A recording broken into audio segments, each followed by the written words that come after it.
La Minute Éco avec Idriss Linge. Idriss Linge est rédacteur en chef de l'agence Ecofin, agence spécialisée sur les questions d'économie et de finances. Avec lui, nous allons parler de ce projet minier de Mbalam, l'un des projets notamment les plus prometteurs au monde. 15 années de promesses non tenues, c'est le titre d'un article donc sur Mbalam qui, je vous le disais, est l'un des projets miniers les plus prometteurs. C'est un article de l'agence Ecofin. Alors Idriss Linge, qu'est-ce qui coince? Je crois que le projet de fer de Mbalam a été un de ces projets qui ont été un peu victimes du modèle de gouvernance au Cameroun. On avait en face une administration qui n'avait pas une réelle compréhension du secteur des industries extractives de la mine solide et qui avait surentendu. Vous savez, nous avons une administration qui est très portée sur tout ce qui va générer de l'argent, surtout un argent qu'on ne pourrait pas forcément contrôler. Vous voyez, le pétrole, ça les intéresse, ça. Les mines, quand on leur disait que les mines, ça va bientôt remplacer le pétrole. Donc du coup, dans l'attribution des permis d'exploration, il n'avait pas forcément une vision de tout ce que représentait la chaîne de valeur minière. Et des mauvaises décisions ont été prises. Maintenant, dans les dernières phases du projet, lorsqu'ils ont commencé à comprendre, pratiquement 5 ans après, ils ont pris des cabinets, ils ont essayé de se faire accompagner. Mais malheureusement, en ce moment, les prix du fer ont chuté.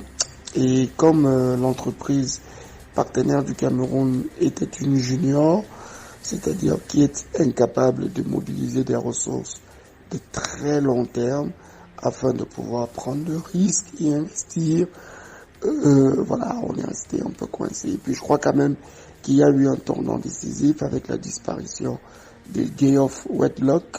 Vous savez, il y avait eu un crash en Mbalam. Il avait disparu avec l'essentiel de son équipe. Ceux qui ont repris le flambeau ont pris du temps à comprendre comment ça fonctionnait. Donc c'est un mix de mauvaise gouvernance, dopé avec la volonté pour les locaux d'avoir des intérêts et une entreprise junior minière qui a vendu les mêmes promesses au gouvernement que sur la bourse d'Australie, alors qu'elle savait très bien que c'était super compliqué. Et on vient d'annoncer une reprise donc de ce projet. Est-ce que cette fois sera la bonne? Alors, est-ce que cette fois sera la bonne? Vous savez, c'est toujours un peu difficile de dire, hein. Tout dépend des attentes du nouveau partenaire. Le partenaire actuel déjà n'est pas très très connu. Donc, ce qui veut dire que peut-être qu'au bataillon, lui, il n'a pas forcément envie de générer des rendements ou des attentes d'un certain type. Donc, du coup, il peut se lancer parce que pour lui, il y a le fer, et puis tant mieux, quoi. Et puis ensuite, il va quand même éviter toute la grande phase d'exploration parce qu'elle a déjà été faite par la junior minière qui n'a pas pu porter le projet à son terme.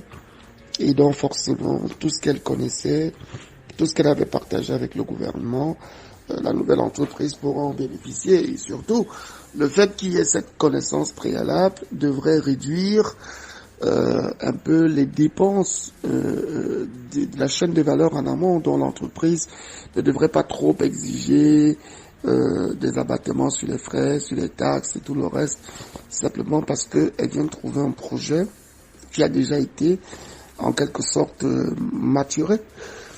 Donc, oui, c'est peut-être une bonne opportunité, mais une fois de plus, tout dépend de comment les gens qui dirigent au niveau du gouvernement vont se comporter.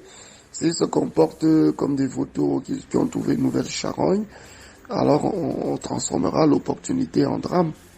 Mais s'ils prennent la peine de bien réfléchir et de se rendre compte qu'il y a un processus, il y a une chaîne de valeur, il y a un passif qu'il faut gérer après, il y a des exigences, il y il y a des cadres.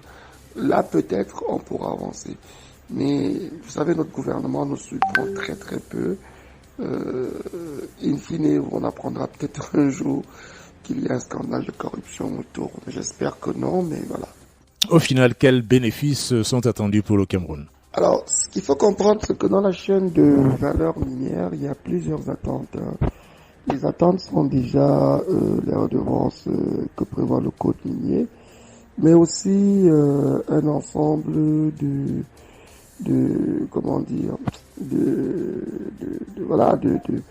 parts de production. Je ne sais pas quelle est la participation du Cameroun dans le nouveau projet, maintenant qu'il y a la Sonamine, je ne sais pas s'ils vont fonctionner sur le même modèle que la SNH, parce que la SNH, elle accompagne les entreprises qui produisent, et après, il y a ce qu'on appelle un contrat de partage de production. Donc, je ne sais pas si on sera sur les mêmes modèles. Selon qu'on soit dans un modèle ou dans un autre, le Cameroun peut gagner beaucoup ou ne pas gagner du tout. Mais ce dont je me souviens, c'est qu'avec Sundance Resources, on avait estimé que les revenus attendus par le Cameroun étaient trop faibles, en fait. Je pense que c'était 2400 milliards en 20 ans, ce qui ne représentait peanut, en fait. Donc, du coup, il faudrait peut-être revoir la fiche du nouveau projet, du projet nouvellement designé, et voir ce que le Cameroun va gagner, tu vois, ce qu'il a rejeté comme exonération fiscale. Donc, le gain net dépend vraiment de ce qu'il a abandonné en termes de dépenses fiscales, d'incitation à l'investissement, avec ce qu'il aura vraiment reçu. Et tout dépendra aussi de ce que veut le marché. Je pense que pour évacuer ce fer, on a prévu de construire un chemin de fer. C'est pas négligeable, hein, si on a un chemin de fer qui part de Kribi jusque dans l'Interland et même jusqu'au Congo. C'est une opportunité, on peut développer des villes autour. C'est une zone où il n'y a pas que le fer, mais il y a aussi l'agriculture, il y a plein d'autres opportunités. Donc, ce que le Cameroun gagnera dépend amplement de la qualité de la gouvernance sur ce projet. Idriss Linge, rédacteur en chef de l'agence Ecofin, agence spécialisée sur les questions d'économie et de finances. Merci, bonne journée. Au revoir Marcel et au revoir à tous vos auditeurs.